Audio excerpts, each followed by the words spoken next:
হাওরের হাওয়ায় এখন পাকা ধানের ম গন্ধ। নতুন ফসলের ঘ্রাণে কিষাণীর চোখে মুখে নির্মল হাসি। কেননা সারা বছরের খোরাকি থেকে শুরু করে এই ধানের অর্থেই মিটবে সন্তানের লেখাপড়া, মেয়ের বিয়ে শাদী, বৃদ্ধ বাবা মার চিকিৎসা সহ পরিবারের আনুষঙ্গিক খরচ।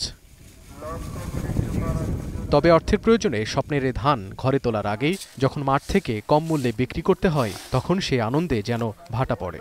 আবহাওয়া অনুকূলে থাকা এবার হবিগঞ্জের হাওরগুলোতে ভালো ফলন হয়েছে বোরো ধানের। এরপরও মলিন মুখ কৃষকের। পাইকার এবং ফড়িয়াদের দৌরাত্ম্যে ধানের ন্যায্য মূল্য থেকে বঞ্চিত কৃষক। প্রতিমণ ধান উৎপাদনে কৃষকের খরচ ৮০০ টাকার বেশি। সে হিসেবে সরকার এবার প্রতিমণ ধানের দাম নির্ধারণ করেছে ১২৮০ টাকা। কিন্তু পাইকার এবং ফড়িয়ারা প্রতিমণ ধানের দাম দিচ্ছে ৭৫০ থেকে ৯০০ টাকা। বৈশাখ মাসে যে দামটা দেখা না, এই দামে তো আমরা পুষে না, একবার লস। খরচ আছে ইন টোটালি আমরা ১৬,০০০ টাকা। এখন ধান ফলন বেশি হইলেও আমরা কিন্তু টাকা গিয়ে বাড়তেছে না। প্রথম কাটার সময় সরকারের এই ধান লইতো, তাহলে আমরা কৃষক বাঁচলাম না। আর এটা লয় কাটার শেষ হয়ে বেলা কৃষকের কাছে যে গরিব গুরু আছে এর কাছে ধানটা এই সময় থাকে না। কৃষি বিভাগের তথ্য মতে এরই মধ্যে হাওড়ের ৬৮% ধান কাটা শেষ। তবে এখনও শুরু হয়নি সরকারিভাবে ধান কেনা। এমনকি জেলা থেকে কী পরিমাণ ধান কেনা হবে তাও নির্ধারণ করা হয়নি।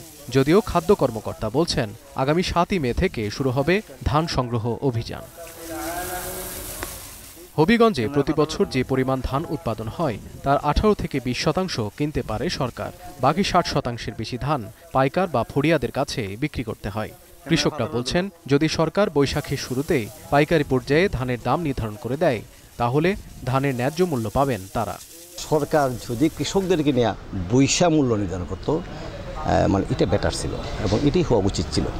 আমাদের তো দেশের কৃষকের দুর্ভাগ্য যে সে উৎপাদিত পণ্যের মূল্য কী হবে এটা সে জানে না, এটা তৃতীয় ব্যক্তি, থার্ড পার্টি ঠিক করে দেয়।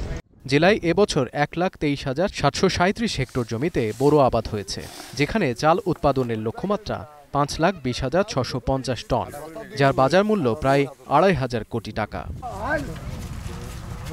এখন হবিগঞ্জ।